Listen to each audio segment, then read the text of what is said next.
Assalamualaikum warahmatullahi wabarakatuh. Perkenalkan, nama saya Fisabila Mediana Putri dari jurusan Informatika Universitas Diponegoro. Di sini saya akan menjelaskan tentang audit sistem informasi persediaan barang dan jasa pada PT Makmur Jaya Abadi menggunakan COVID 2019. Di sini pembahasan yang akan saya sampaikan, yang pertama adalah latar belakang, kedua cara melakukan audit, ketiga asesmen, kemudian rekomendasi, dan yang terakhir kesimpulan. Untuk pertama, latar belakang. Latar belakang ini yaitu PT Makmur Jaya Abadi merupakan perusahaan yang bergerak dalam bidang penyediaan barang dan jasa yang telah mengimplementasikan sistem informasi pada bagian inventory. Sistem informasi inventory merupakan sistem untuk mengontrol dan mengelola produk perusahaan. Sistem informasi inventory juga digunakan untuk mengelola produk keluar masuk dan mengelola stok produk pada gudang perusahaan. Alasan melakukan audit ini karena pada perusahaan yang bersangkutan belum pernah melakukan audit sistem informasi sebelumnya, dan khususnya pada bagian inventory. Selain itu juga alasan lain permasalahan yang sering terjadi yaitu tidak sesuainya data yang dihasilkan oleh sistem informasi inventory tersebut yang digunakan dan seiring terjadinya redundansi data. Oleh karena itu, audit ini dilakukan untuk mengetahui apakah keberadaan sistem inventory ini sudah sesuai dengan visi misi perusahaan atau belum. Terus yang kedua, cara melakukan audit. Cara melakukan audit ini ada 4 cara, yaitu akan dibahas dengan 4 pembahasan. Yang pertama, visi dan misi perusahaan. Yang kedua, keselarasan enterprise goals dan IT goals. Terus domain yang terpilih dan alasan memilih domain tersebut. Pertama ada visi perusahaan. Jadi visi perusahaan untuk PT Makmur Jaya Abadi ini menjadi perusahaan penyediaan barang dan jasa atau unit pelayanan penyedia profesional, unggul, berinovasi dalam mengembangkan diri dan menyeimbangkan layanan dengan perkembangan teknologi. Untuk misinya ada 5 misi di sini. Yang pertama, melaksanakan penyedia barang dan jasa secara efisien dengan menggunakan sumber daya yang terbatas, diperoleh barang dan jasa dalam kuantitas dan kualitas yang diharapkan dengan waktu yang tepat. Terus yang kedua, melaksanakan penyediaan barang dan jasa secara efektif sesuai dengan kebutuhan dan sasaran yang telah ditetapkan, serta memberikan manfaat yang sebesar-besarnya bagi konsumen. Yang ketiga, ada menyelenggarakan penyediaan barang dan jasa secara transparan sehingga dapat diketahui secara luas oleh penyedia barang dan jasa dan masyarakat. Yang keempat, ada menyelenggarakan penyedia barang dan jasa secara akuntabel sesuai dengan aturan dan ketentuan yang berlaku sehingga dapat dipertanggungjawabkan kepada pihak yang berkepentingan. Dan yang terakhir ada mengembangkan personil penyedia barang dan jasa sehingga dapat meningkatkan pengetahuan, keahlian, keterampilan, dan sikap profesional serta beretika. Dalam enterprise goals dan IT goals itu ada 4 faktor. Yang pertama enterprise strategi, enterprise goals, risk profile, dan yang terakhir ada IT related issue. Pertama dibahas tentang enterprise strategi. Jadi pada tahap ini diidentifikasi enterprise strategi yang ada pada PT Makmur Jaya Abadi. Tahapan ini didapatkan dari hasil wawancara kepada pihak yang bersangkutan. Jadi ada 4 kategori dalam tahapan ini. Yang pertama ada growth acquisition, yaitu perusahaan memiliki fokus pada pertumbuhan atau pendapatan. Kedua ada inovasi atau differentiation, itu perusahaan memiliki fokus pada penawaran produk dan layanan yang berbeda dan inovatif kepada klien. Yang ketiga ada cost leadership, perusahaan memiliki fokus pada meminimalisir jangka pendek. Yang keempat, client service atau stability, yaitu perusahaan memiliki fokus pada penyediaan layanan yang stabil dan berorientasi pada klien. Ini untuk toolkit COVID 2019-nya. Jadi dari hasil wawancara yang didapatkan, penilaian dengan maksimal yaitu 5, itu diberikan kepada client service atau stability sesuai dengan visi misi PT Makmur Jaya Abadi yang pertama, yaitu melaksanakan penyediaan barang dan jasa secara efisien dengan menggunakan sumber daya yang terbatas, diperoleh barang dan jasa dalam kuantitas dan kualitas, dan diharapkan dengan waktu yang tepat. Terus PT Makmur Jaya Abadi ini perlu menyediakan sumber daya manusia, barang dan jasa yang berkualitas untuk menunjang keberlangsungan bisnis.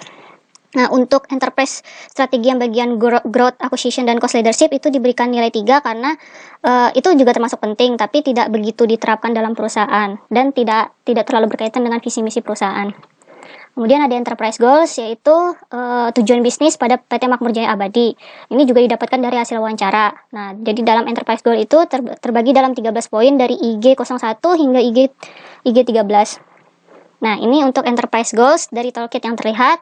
Di situ ada EG03 dan EG01 EG05, EG06, dan EG010 diberikan nilai 5 karena bersesuaian dengan visi misi.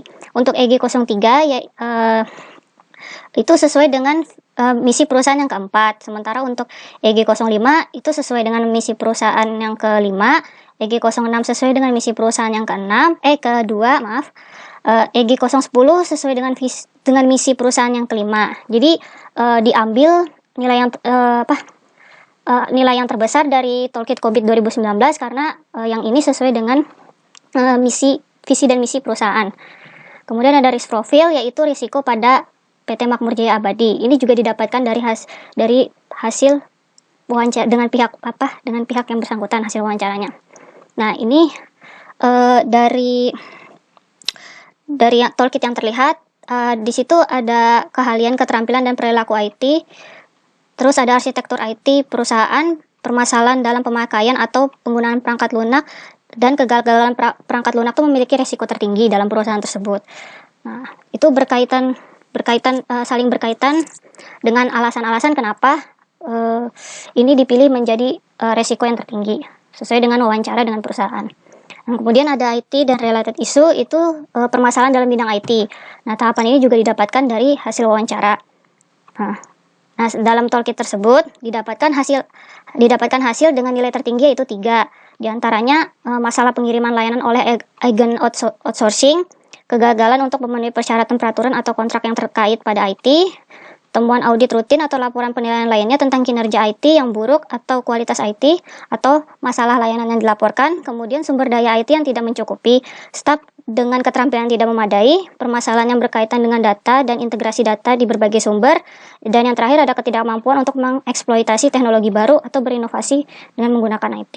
Nah, di sini dalam perusahaan tersebut IT related isunya ada 6 di sini. Terus dari wawancara tersebut disimpulkan dan terpilih 5 domain. Yang pertama ada domain APO02, APO04, APO07, APO11, dan DSS04. Nah, kenapa domain tersebut kami pilih? Yang pertama itu pada APO02 itu sesuai dengan visi misi yang ketiga. Nah, alasan memilih ini karena perusahaan harus bersifat transparan dan tidak manipulatif dalam melakukan pelayanan, sehingga konsumen tidak akan rugi. Selain itu juga harus menyediakan sistem informasi sebagai sarana untuk track record pelayanan yang sedang dikerjakan perusahaan. Terus yang kedua, mengelola inovasi. Ini dipilih karena sesuai dengan visi perusahaan. Nah, kenapa dipilih? Karena perusahaan harus membuat berbagai inovasi untuk pelayanan terhadap konsumen. Persaingan penyedia barang dan jasa di dunia bisnis itu sangat ketat. Jadi sehingga inovasi harus dibuat untuk mempertahankan konsumen. Jadi konsumen akan selalu ke perusahaan ini. Terus untuk yang ketiga, APO07, yaitu mengelola sumber daya manusia. Ini dipilih karena sesuai dengan misi kelima. Nah, alasan memilih itu karena perusahaan harus memperhatikan perkembangan kualitas kerja dan keterampilan sumber daya manusia perusahaan agar pihak perusahaan dapat mengelola sistem informasi inventory tanpa melibatkan pihak ketiga programmer. Jadi di sini sumber daya manusia yang itu harus dimanfaatkan. Jadi kita tidak perlu menyewa programmer. Nah, untuk yang keempat itu ada mengelola kualitas. Mengelola kualitas ini sesuai dengan misi perusahaan yang pertama. Alasan kami memilih domain ini karena perusahaan harus konsisten dalam menyediakan pelayanan barang dan jasa agar dapat memenuhi kebutuhan konsumen. Selain itu, perusahaan harus memastikan bahwa barang dan jasa yang diberikan telah terjamin kuantitas dan kualitasnya, agar konsumen puas dengan pelayanan yang diberikan. Terus yang terakhir, DSS04 atau mengelola kontinuitas, itu sesuai dengan misi yang kedua dan misi yang keempat. Alasan kami memilih domain ini karena perusahaan harus menyediakan sistem layanan berbasis teknologi yang dapat mengelola dan membantu manajemen aktivitas bisnis yang berlangsung dalam menyediakan pelayanan terhadap konsumen seperti mengelola sistem informasi inventory secara optimal. Selain itu, perusahaan harus mematuhi peraturan dan ketentuan yang berlaku demi kelancaran atau keberlanjutan dan pengoptimalan aktivitas bisnis dalam melayani konsumen. Terus yang selanjutnya ada assessment. Nah, self-assessment dari domain-domain yang terpilih. Nah, yang pertama ada APO02. Ini hasil asesmen terhadap domain ini bertujuan untuk merumuskan manajemen strategi. Secara garis besarnya dapat terlihat seperti tabel berikut. Jadi di bagian APO02 atau menilai kapabilitas kinerja dan kematangan digital perusahaan saat ini, itu penerimaan level kapabilitasnya diterima karena dia termasuk tinggi. Terus untuk APO02 yang bagian subdomain ketiga, yaitu menentukan kapabilitas digital target, itu juga diterima karena level kapabilitasnya tinggi. Jadi dari tabel tersebut dapat disimpulkan bahwa PT Makmur Jaya Abadi itu jika diukur menggunakan domain, dia berada penilaian pada level 3. Untuk self assessment APO 04 yaitu mengelola inovasi. Hasilnya ini bertujuan untuk membuat dan mengelola inovasi perusahaan. Dapat dilihat hasilnya dari tabel berikut. Untuk subdomain APO 04 yang pertama itu menciptakan lingkungan yang kondusif untuk inovasi, itu penerimaan level kapabilitasnya diterima. Sama juga untuk subdomain ketiga yaitu memantau dan memindai lingkungan teknologi juga diterima. Dan yang ketiga ada subdomain yang diterima yaitu pada subdomain kelima yaitu merekomendasikan inisiatif lebih lanjut yang sesuai. Nah, dari tabel berikut dapat disimpulkan bahwa nilai kapabilitas yang dicapai oleh PT Makmur Jaya Abadi jika diukur menggunakan domain APO 04 adalah level 3. Untuk APO 07 itu mengelola sumber daya manusia. Hasilnya bertujuan untuk mengelola sumber daya manusia pada perusahaan tersebut. Nah, dapat dilihat dengan tabel berikut. Jadi untuk APO 07 pada subdomain pertama yaitu mendapatkan dan mempertahankan staf yang memadai dan sesuai, itu penerimaan level kapabilitasnya diterima. Sama juga untuk subdomain APO 07 subdomain ke-6 mengelola kontrak staf itu juga diterima. Berdasarkan penilaian di atas, nilai kapabilitas yang dicapai pada PT Makmur Jaya Abadi jika diukur dengan menggunakan domain APO 07 adalah level 3. Terus ada self assessment APO 011 yaitu mengelola kualitas. Nah, tujuannya untuk mengelola kualitas perusahaan. Nah, dapat dilihat pada tabel berikut. Untuk APO 011 pada subdomain pertama yaitu membangun sistem manajemen mutu atau SMM itu diterima. Untuk APO 11 subdomain ketiga yaitu mengelola standar kualitas, praktik dan prosedur serta mengintegrasikan manajemen kualitas ke dalam solusi dan proses utama itu juga diterima. Jadi berdasarkan penilaian tersebut, PT Makmur Jaya Abadi jika diukur menggunakan domain APO 11 itu berada pada level 3. Dan yang terakhir ada DSS 04, domain DSS 04 atau mengelola kontinuitas ini hasilnya bertujuan untuk mengelola kontinuitas perusahaan. Dapat dilihat pada tabel berikut. Untuk subdomain DSS 04 yang pertama yaitu mendefinisikan kebijakan, tujuan, dan ruang lingkup bisnis yang berkelanjutan, itu penerimaan level kapabilitasnya diterima. Dan untuk subdomain yang kedua, menjaga ketahanan bisnis, itu juga diterima. Dan yang terakhir ada subdomain kelima yaitu meninjau, memelihara, dan meningkatkan rencana kontinuitas itu juga diterima. Jadi dari penilaian-penilaian di atas, penilaian tersebut, nah maksudnya nilai kapabilitas yang dicapai oleh PT Makmur Jaya Abadi jika diukur menggunakan domain DSS 04 adalah level 3. Dan yang terakhir rekomendasi. Jadi dari laporan-laporan yang sudah dari hasil-hasil yang sudah kami nilai dan kami audit, ada banyak rekomendasi. Tapi di sini saya mengambil salah satu dari beberapa rekomendasi tersebut. Untuk domain yang pertama yaitu APO 02, PT Makmur Jaya Abadi diharapkan dapat mengelompokkan tindakan ke dalam program dan atau proyek dengan tujuan atau hasil yang jelas. Untuk setiap proyek dapat dilakukan identifikasi kebutuhan sumber daya tingkat tinggi, jadwal anggaran investasi, operasional, risiko, dampak perubahan, dan lain-lain. Jadi tindakan dalam membuat proyek itu harus memiliki tujuan dan hasil yang jelas. Nah, untuk yang rekomendasi kedua pada domain APO 04 yaitu PT Makmur Jaya Abadi diharapkan dapat melakukan inisiatif bukti konsep untuk menguji teknologi yang muncul atau ide inovasi lainnya. Jadi PT Makmur ini tuh diharapkan dapat memberikan inovasi-inovasi yang lebih banyak gitu.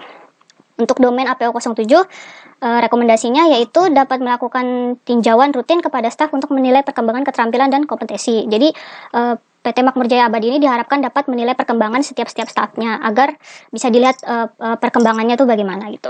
Untuk domain APO 011 itu rekomendasinya diharapkan dapat menangkap kriteria penerimaan kualitas untuk dimasukkan pada layanan tingkat persetujuan yang ada pada perusahaan.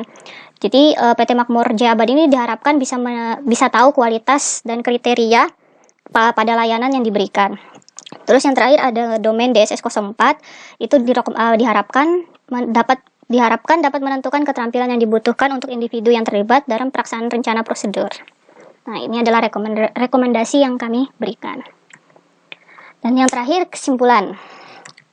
Dari audit tersebut dapat disimpulkan bahwa hasil yang didapatkan terdapat 5 domain proses. Pertama ada APO02, APO07, APO04, APO07, APO11, dan DSS04. Itu menunjukkan bahwa seluruh proses berada dalam tingkat kapabilitas level 3. Hal ini berarti seluruh proses tersebut telah mencapai tujuannya dengan cara yang jauh lebih terorganisir dengan menggunakan aset organisasi, dan proses tersebut dapat didefinisikan dengan baik. Nah, untuk mencapai tingkat kapabilitas yaitu pada level 4, di mana seluruh proses mencapai tujuannya, didefinisikan dengan baik, dan kinerjanya secara kuantitatif dapat diukur, telah diberikan rekomendasi-rekomendasi sebelumnya yang dapat dilakukan oleh segenap pemangku kepentingan yang berada di PT Makmur Jaya Abadi. Nah, demikian penjelasan dan presentasi saya. Kalau misalnya ada salah kata, mohon maaf. Sekian, Assalamualaikum warahmatullahi wabarakatuh.